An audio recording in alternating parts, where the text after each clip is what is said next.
you remember school back in the 1970s? Classrooms smelled of chalk dust, and teachers ruled with an iron hand or sometimes just a wooden stick. Back then, things were different. Teachers smoked in the staff room, handed out candy as bribes, and even let kids ride in the back of their cars without a seatbelt. What seemed normal at that time would get a teacher fired or, even worse, arrested today. Looking back, some of it feels funny, some shocking, and some downright unbelievable. But if you grew up in that era, you probably remember it as if it were yesterday. Stay till the end of the video. The last thing teachers did is considered completely illegal today. Number 1, corporal punishment. Back in the 1970s, every classroom had that one terrifying paddle or ruler sitting on the teacher's desk. If you talked back, forgot homework, or even chewed gum in class, you got a sharp smack on the hand or a swat on your back. At the time, it was seen as discipline, and many parents even supported it. Kids grew up fearing that sound of smacking wood. Today, of course, this would be considered abuse, and that is why it is illegal in most schools. And if paddles were scary, the next punishment was even more personal. Number 2, pulling ears or hair. Do you remember the sting of a teacher grabbing your ear and dragging you back to your seat? Or that sharp tug on your hair if you weren't paying attention? In the 1970s, this was just another way teachers kept discipline in the classroom. It wasn't unusual to see a kid walking across the room with a teacher firmly holding his ear. Back then, parents rarely questioned it. Rather, they often said you deserved it. Today, this kind of physical punishment would spark lawsuits and outrage. And if ear pulling was painful, the next one hit even harder. Number 3, humiliating students in front of the class. In the 1970s, embarrassment was often used as discipline. Teachers would call a child to the blackboard, highlight every wrong answer, and make him wear a dunce cap in front of everyone, not considering how he would be feeling. In that era, this was thought to teach a lesson, but it left kids red-faced and humiliated. Many adults today still remember that sting of shame more than the mistake itself. Modern schools call this bullying, and it is completely banned. And if being ashamed in front of everyone felt cruel, what came next was far worse. Quick question, did your teachers ever do any of this? Drop your stories in the comments. We would love to hear them. Number 4, locking kids in closets or storage rooms. Can you imagine being locked in a dark closet at school? In the 1970s, some teachers actually did this as a part of the punishment. A child who misbehaved would be shut into a supply room or broom closet and left alone until the teacher decided they had learned their lesson. For kids, it was terrifying because of the darkness, the silence, and the fear of being forgotten. In those days, it was shrugged off as discipline, but today it would be considered abuse and could land a teacher in serious trouble. And if that seemed tough already, the punishment that followed went on much longer. Number 5, standing a child in the corner for hours. Every 70 seconds, classroom had that dreaded corner of shame. If you talked too much, forgot your homework, or annoyed the teacher, you would be ordered to stand facing the wall, sometimes for the entire class duration, and in extreme cases, for hours. Other kids giggled at first, but after a while, it was pure misery. Your legs ached, your face turned red with embarrassment, and time felt endless. In those times, it was seen as harmless discipline. Nowadays, it is labeled as cruel and damaging. That was already a terrible thing to do, but the next one is unbelievable. Number 6, smoking cigarettes in the classroom. It's hard to imagine now, but in the 1970s, it wasn't unusual to see a teacher light up a cigarette, even inside the classroom. Some would puff away at their desk while teaching, and others came back from the staff room with the smell of smoke clinging to their clothes. Around that time, smoking was everywhere, in restaurants, airplanes, even hospitals, so nobody thought much about it at school. Of course, today this wouldn't be acceptable, not due to health alone, but because of the poor influence. And if that sounded careless, the next one was no less. Number 7, allowing students to run classroom errands off campus. In the 1970s, it wasn't odd for a teacher to hand a student some money and send them to the corner store for coffee, chalk, or even cigarettes. Kids would walk right off school grounds, sometimes crossing busy streets, and nobody thought twice about it. In fact, many students loved the break from class and the sense of grown-up responsibility. Parents rarely complained, as it was just how things were done. In this day and age, of course, this would raise alarms about safety, liability, and supervision. If errands have already raised questions, the next classroom practice would be much worse. If this list brings back memories of your school days, subscribe to our channel. It really helps us keep making these nostalgic videos. Number 8, discouraging girls from advanced math or science courses. Back in the 70s, classrooms often carried unspoken rules about what boys and girls were supposed to study. Many teachers encouraged boys to take math, science, or shop, while girls were pushed toward home economics, typing, or art. Some even told girls directly that advanced math or science was too hard or not useful for their future. At the time, people saw it as a traditional guidance, but in reality, it shut doors and limited dreams. Today, such behavior would be labeled discriminatory and unacceptable and would raise a serious question about women's rights. If discouraging subjects seemed controlling, the next rule took it further. Number 9, forcing girls to sit ladylike with legs crossed at all times. During the 1970s, some teachers enforced old-fashioned rules of proper behavior for girls. One common expectation was that girls had to sit perfectly still, with their knees together or legs always crossed. If a girl slouched, sprawled, or sat comfortably for even a minute, she would be scolded for being unladylike. During that time, this was seen as teaching manners, but it sent a clear message that girls were judged more on posture than participation. Nowadays, this would be seen as outdated sexism. If that already felt unfair, the next classroom habit made things worse. Number 10, punishing students for speaking their native languages. In many 1970s classrooms, especially in areas with immigrants or refugees or Native American families, students were punished for speaking their own languages. A child caught whispering in Spanish, Navajo, or another tongue would be scolded, made to stay after class, or even physically disciplined. Teachers often claimed it was to help them learn English faster, but for the kids, it felt like a rejection of who they were. In this decade, schools celebrate bilingualism as a strength, not a problem. Back then, it left lasting scars. If that rule felt strict, the next practice crossed into dangerous territory. Number 11, allowing students to ride in the open back of trucks for field trips. Field trips in the 1970s didn't always mean yellow school buses. In smaller towns, it wasn't strange for teachers to load kids into the open back of a pickup truck and drive off to the park, museum, or even a farm. Kids thought it was exciting. The wind in their hair, the laughter as they bounced along, but there were no seatbelts, no safety rules, and plenty of risk. During those years, it was considered practical and harmless. In these very times, it would be illegal and unthinkable. And while that may sound careless, the next classroom surprise was just as big.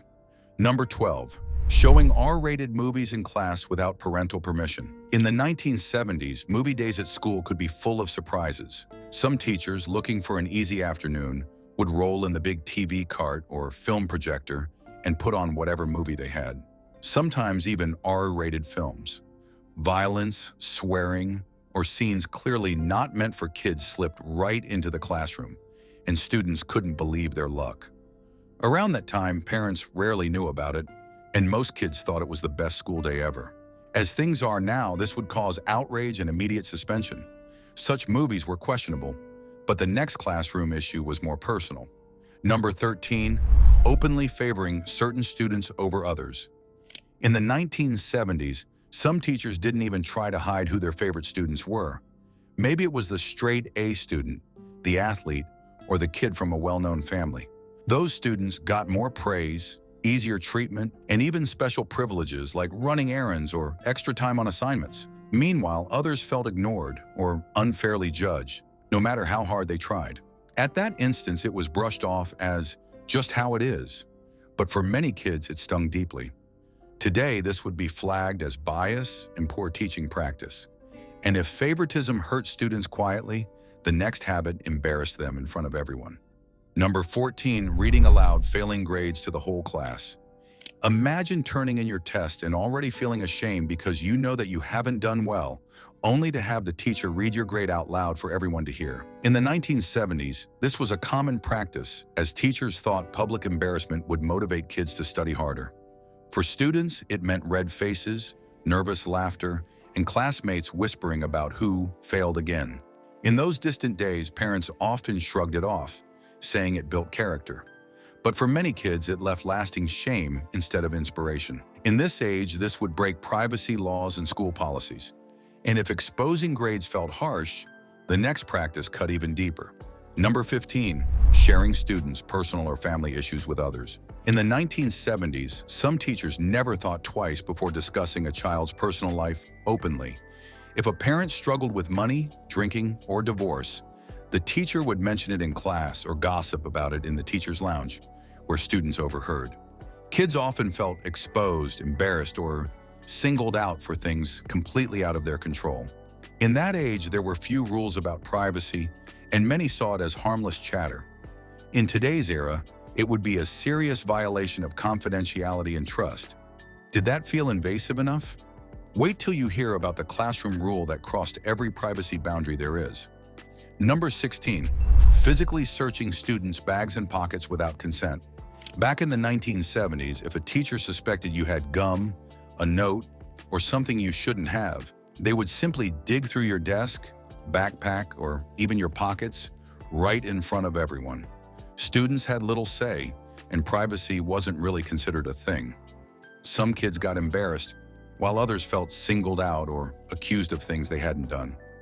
During those years, this was brushed off as part of school discipline. In our times, it would be seen as a clear violation of rights and could spark lawsuits. If searching bags was bad enough, the next practice was worse. Number 17, telling students they wouldn't succeed because of race, gender, or background. In the 1970s, some teachers openly voiced low expectations. A girl would be told she wasn't smart enough for science, or a child from a poor family would hear that he would never go far. Students of color often faced even harsher words, with teachers suggesting that their future was limited before they even had a chance. At that occasion, many brushed it off as tough love or honesty, but those words left scars that left a mark for a lifetime. In this slice of time, this would be grounds for serious disciplinary action. Number 18, openly using racial or homophobic slurs. It's hard to believe now, but in the 1970s, some teachers casually used racial or homophobic slurs in front of students. Sometimes it was directed at a child, other times just slipped into classroom talk, but either way, it sent a painful message. Back then, these words were often excused as normal language or scoffed off as jokes, leaving kids to silently carry the hurt. Today, this would mean instant suspension or firing, and rightly so. Schools now emphasize respect and inclusion. If slurs weren't enough, the next insult carried the same sting. Number 19, mocking accents or speech difficulties. In the 1970s, classrooms weren't always kind and peaceful places for kids who spoke differently. Teachers sometimes mocked a child's accent, repeated their words in a silly voice, or drew attention to stutters and mispronunciations. Other students often followed along, turning it into a source of laughter instead of support. At that moment, this behavior was ignored as harmless teasing, but for the kids affected, it was deeply embarrassing and discouraging. Nowadays, teachers are trained to protect and uplift students' voices, not ridicule them. And if mocking speech isn't cruel enough for you, we've got something bigger next on our list. Number 20, refusing to accommodate disabilities or learning disorders. In the 1970s, many schools had little understanding of disabilities or learning disorders. Kids who struggled with reading, focus, or mobility were often labeled as lazy or problem students instead of being given the help they needed. Some were forced to sit through lessons without support, while others were sent to separate rooms and forgotten. Parents had few resources to fight back, and teachers often didn't know better. In this era, laws protect students' rights to accommodations, from extra time on tests to special education support. And while neglect was bad enough, the next thing teachers did was wholly unacceptable. Number 21, dating or flirting with students. Looking back, one of the most troubling things about some 1970s classrooms was how loosely boundaries were enforced. It wasn't unheard of for a teacher to openly flirt with students, make suggestive comments, or, in rare cases, even pursue dating relationships. In those days, many people turned a blind eye or dismissed it as harmless. but for the students involved, it was confusing and damaging. Today, this kind of behavior is recognized as abuse of power and is strictly illegal. Schools now have zero tolerance for it, and while that felt unfair, the next issue, biased grading, made it worse. Number 22, allowing favoritism in grading for athletes or cheerleaders. In the 1970s, it wasn't surprising for certain students to get a free pass in class, especially if they were star athletes or popular cheerleaders. Teachers would overlook late homework, bump up grades, or let them slide on behavior that would have gotten others in trouble. For kids outside that circle, it often felt unfair and discouraging. Back in those times, favoritism was often ignored or even expected in some schools. In this day and age, grading policies are much stricter, and this kind of bias would spark complaints fast. If favoritism felt unjust, the next problem was reckless beyond that. Number 23, showing up to class intoxicated.